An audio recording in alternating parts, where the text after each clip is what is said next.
What's up, everybody? I'm GuzelStride, and today I'm really excited because we're going to be doing a video for my YouTube channel. It's going to be an unboxing video, so really excited because we got a piece of audio gear that we're going to unbox. We're going to do a brief review of it, so let's go ahead and dive in. Before we do that, for anybody who doesn't know, I do stream on Twitch. You can find me at GuzelStride. Same username is here on YouTube. If you're watching this video, you probably already follow me on Twitch. But if you don't, I'd love to see you there for a live stream. I do gaming as well as music streams, so feel free to come check that out. But anyways, let's go ahead and jump in. So today we're going to be reviewing the Universal Audio Volt 476p audio interface. It is a 4-channel interface, which means it has 4 inputs, whether you want to use that for microphones, instruments, or line level signals. It's got 4 different channels. It's also got 4 outputs, so you could hook up 2 studio monitors to that for your left, right speakers, and then it's got 2 additional outputs if you want to route signal that way. But anyways, let's go ahead and take a look. So this is it, the Volt 476p. Again, it's a USB audio interface. It's very compact, small footprint. So let's go ahead and dive in. All right, there we go. All right, getting exciting now. So the box is open. For anybody who doesn't know, this company that makes this stuff, it's very, very renowned company. They make nothing but the best. I'm gonna go ahead and set that box down. So here we've got a nice inner box. It says Volt on it. I'll let you guys see the view. So anticipation's really building up now. And there it is. Wow. Ooh, that smell though. Ooh. I'm excited. I'm really excited. So it's got some weight to it too. It doesn't feel like a cheap little interface, that's for sure. So we'll just go ahead and set that right there. So looking into the box, we've also got some goodies. So got another power supply, which is fun because that means I'm probably gonna have to redo my whole desk. Looks like we've got some different adapters in case I want to go on a world tour and bring this interface. And then what do you know, we've got a USB-C to USB-A cable. Looks like we've got some documentation as well. Nothing that looks fun or exciting. And then a silicon packet. Looks like that's everything. So let's go ahead and get this box off of my mouse mat. There it is. So again, we got the power supply, the cables. Looking at the face of it. So over here we've got a monitoring section, so we can monitor inputs 1 and 2, 3 and 4, or outputs 1 and 2, and 3 and 4. Input monitoring is essential when you're recording, so if you want to monitor what's actually going into the interface, not what's coming out of it, what's going into it, this will help you detect noise, things of that nature. So input monitoring is definitely key when it comes to detecting problems in your signal. Output, this is perfect for your studio monitors, whatever else it is that you want to monitor. We've got our monitoring knob, a nice big knob. Ooh, it's got a real good feel to it. It's got some resistance to it. So again, it doesn't feel cheap. These knobs got the exact same feel. They're probably the same pots that are in there, potentiometers. So that's going to be real nice. Funny thing is, I'm not going to be setting this up with studio monitors. So we're going to be using our headphone outputs, of which we've got 2. So dedicated headphone outputs, again, real nice high quality pots. It's got some resistance to it. So that's going to be great. And then over here, we've got our inputs 1, 2, 3, and 4. These are combo jacks, so you can plug a microphone into there, you can plug a guitar or a bass into there, or you could plug a line level signal. We're going to be doing all 3. So I'm going to actually plug my microphone into channel 1. That's where you're going to hear my voice. Channel 2, you're going to hear my bass playing. That's where my bass will connect. Channel 3 and 4 is going to be my drum machine. So that's why I chose this interface. It's got the perfect amount of inputs. And then as you can see, we've got these, so we've got a phantom power button. That's if you're using a condenser microphone. It does require the 48 volts phantom power in order for a condenser mic to work. If you're using a dynamic microphone, you do not need to use this. And then we've got instrument buttons on all 4 channels. So if you do plug a 1/4 inch cable, which looks 1/4 inch cable, which looks like that, into one of those. If you're doing a line level signal, you can leave this untapped, but if you are plugging a bass into there or a guitar, you're gonna wanna hit that button. Ooh, it's got a nice feel to it too. So yeah, if you're plugging a microphone in, then you don't have to hit any buttons. You definitely don't wanna hit that instrument button. Cool thing with this interface, so my Sweetwater engineer, Josh Lively, if you ever need anything, give him a call at Sweetwater. He will hook you up. He's very knowledgeable. But he actually informed me that you don't want to use a microphone connector if you're doing a line level signal. You only want to plug a microphone connector into this input if it's going to be a mic level signal. If you're using a 1/4 inch, you can use line level signal going into there, or you can use a bass or a guitar and then again just hit that instrument button, and that will change the impedance so that your bass or your guitar is at the right level going in. But anyways, let's move forward. So going back to the face of the unit, so you know, we talked about the monitoring section. Looks like there is a mono button over here. So for anybody who doesn't know what that means, stereo is where you have 2 individual channels. So stereo is left and right. If you're listening to music through some speakers, you were probably listening to it in stereo. Now, if you want to sum those 2 channels and make both sides the same, this is really helpful when you're listening to music with one headphone. Like if you've ever listened to the Beatles with one headphone in, it's not really that fun because you can't hear everything. If you, again, use this mono button here, that'll sum everything up so you've got the same exact thing playing on both the left and right channels. Now let's go into the fun stuff. So over here, we've got our gain, so microphone gain. We've got 4 of these knobs here, obviously. So there is a microphone preamp built into each of these channels, which is textbook, really. I wouldn't have it any other way. And then we've got 2 other things here. So we've got the 76 compressor button. That's why I got this unit. For anybody who doesn't know, an 1176 compressor is one of the most sought after compressors in the world, or at least in my opinion. It is an amazing compressor. It can do lots of different things. It's its own unit in its own. So you can buy an 1176 compressor and it's actually bigger than this unit itself, just for one of these. And we've got 4. So chew on that for a little bit. It's cool because we've just got a button. So when we plug this in, I imagine that button is going to change these. You can see there's these, it says VOC, GTR, and FAST. So vocal, guitar, and fast. I don't know firsthand what this is going to sound like, so I'm really excited to see what it's going to sound like. We've also got this vintage button. The vintage button supposedly emulates a tube preamp. So this is a solid state unit. It is not tube at all. But supposedly it's going to emulate a tube preamp. So I'm really excited to dive in and check that out. So this is where we're going to look at the levels of both our input and our output. So again, going back to our monitoring section over here, inputs and outputs, you can actually see firsthand what those levels are going to look like. Let's take a look onto the rear end now of the unit. So looking at the rear end of the unit, you know, we've got our power. So you got your power switch. Looks like there's a Kensington lock or whatever those are called. I've never used one because I don't let people into my house if I don't trust them. But typical stuff. We've got our input for our power supply. It looks like it's 5 volts DC. And then we've got our USB-C cable input connector.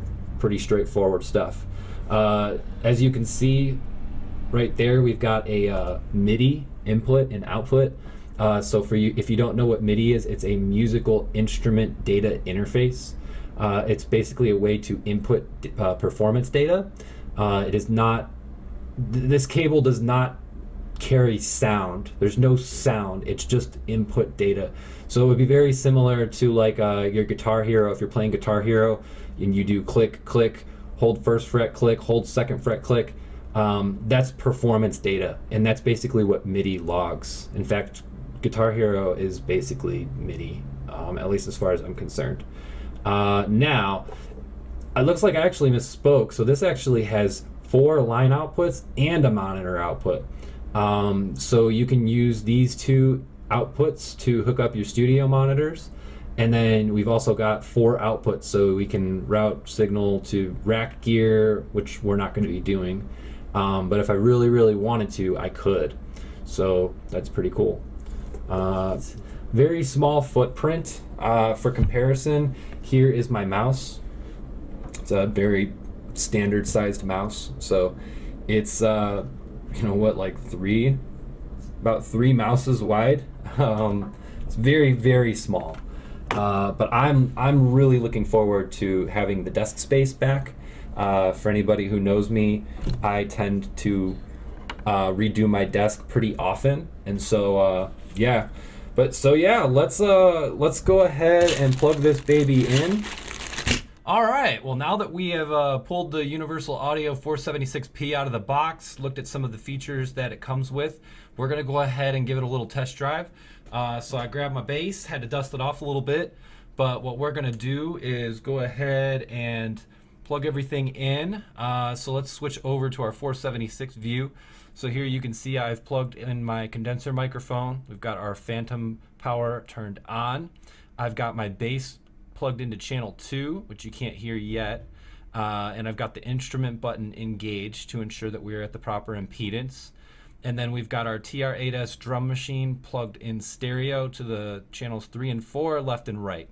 So as you can see, if I hit the play button on my drum machine, we're good to go there. Let's go ahead and set our gain for our bass. So I did test it out with my other bass, but let's try out the fretless.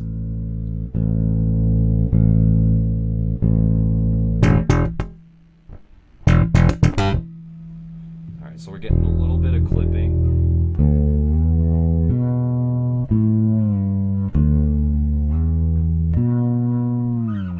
That should be good for now. All right, so here's what we're gonna do. So we're going to go ahead and just kind of test out some of the features. So while we've got the microphone engaged, I'm just gonna test out the microphone by itself. So I'm gonna go ahead and engage the, let's try the vintage button first. So we've got these little buttons here. It's basically gonna give us like a tube preamp emulation sound. So let's engage that. Check 1 2, test test test. Check 1 2, test test test. So it does seem to be giving it a little. I can sense a little bit of warmth. It's very subtle, and in the audio world, general rule of thumb is if you can hear the change, then it's probably too much. So I think this will probably be fine. Now let's engage the compressor. So we've got 3 settings. We've got vocal, guitar, and fast. Fast is implied that it's for drums. So we're gonna go ahead and engage this for the vocals setting. So that is the 1176 compressor engaged. You can tell that there is clearly a lot more presence. I'm also a lot louder. Fun fact, the human ear tends to think that whatever is louder sounds better. So it's kind of an unfair comparison because it automatically boosts the volume, which is going to make us think it sounds better. But I did notice, I don't know if you noticed, but I can actually turn the gain up a little bit now, and now we've got a real loud and clear sound, and we're not clipping. So if I scream, ah, it's not clipping. Whereas if I turn this off, ah, you can see we're hitting red and we're clipping. So that compressor really is going to make a huge difference when it comes to preventing us from clipping, keeping a loud, solid signal. So this is what I'm gonna probably sound like on every stream going forward. Unless I'm using my gaming headset and we're just chilling, If I'm doing a music stream, I'm definitely going to have this compressor engaged for my vocals. So pretty cool. All right, let's check out the bass. So here's our bass levels. So again, we'll just do like a, we got some clipping going on already.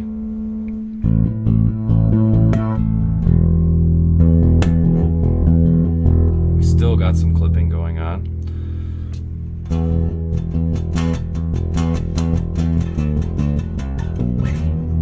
All right, now let's try it with the 76. Let's try guitar. It's the guitar preset, GTR.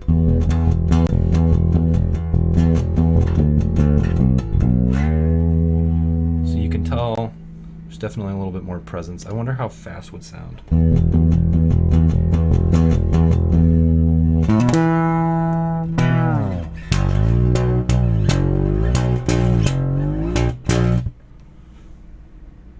They sound pretty close to me. I'm gonna go with guitar. Let's try that vintage.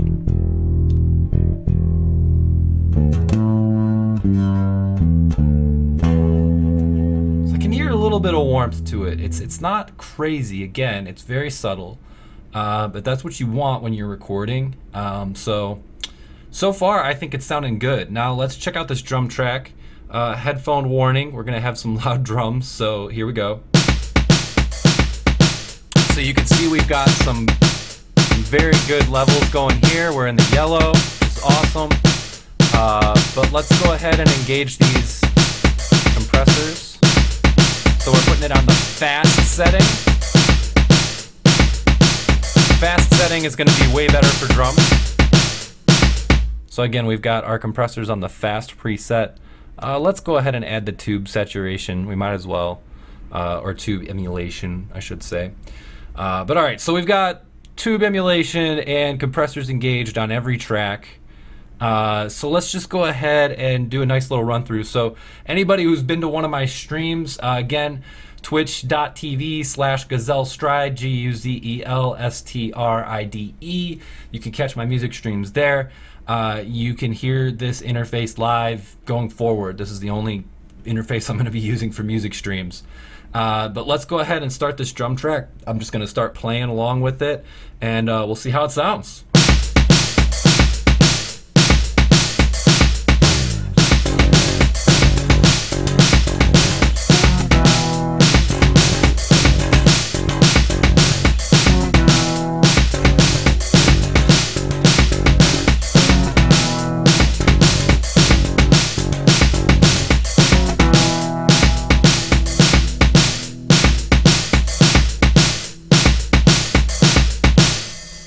So our drums are a little bit loud.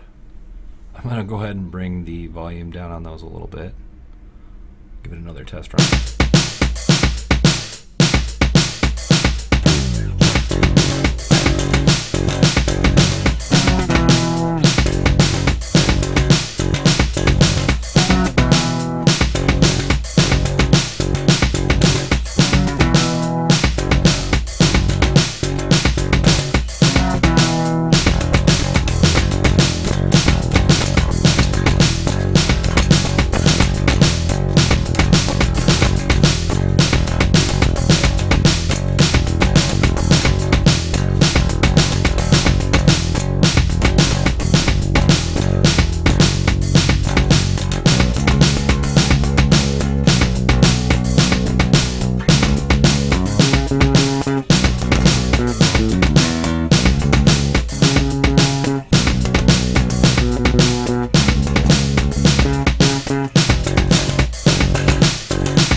Why don't we go ahead and try it without the compressors? We'll just see how everything sounds. It's gonna sound different for sure.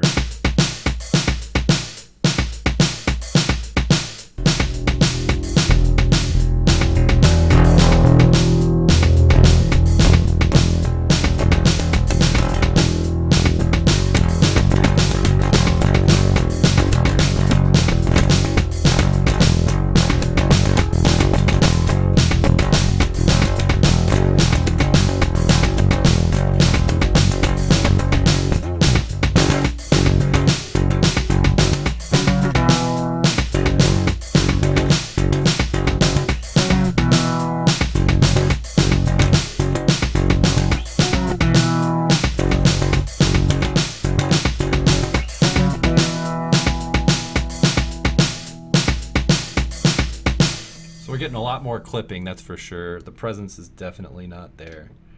But again, just for the sake of test running this, we're gonna do, all right, no effects at all. So this is with no effects on, just running clean through the board. All right, let's go.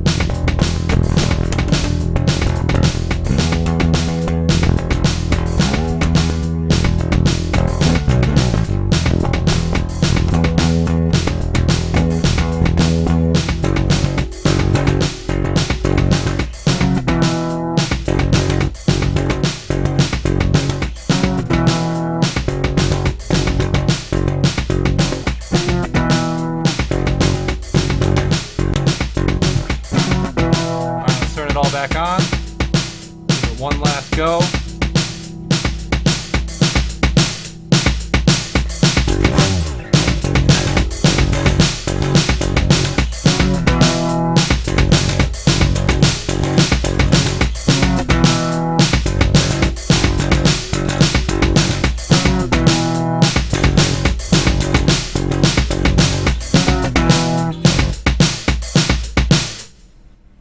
All right.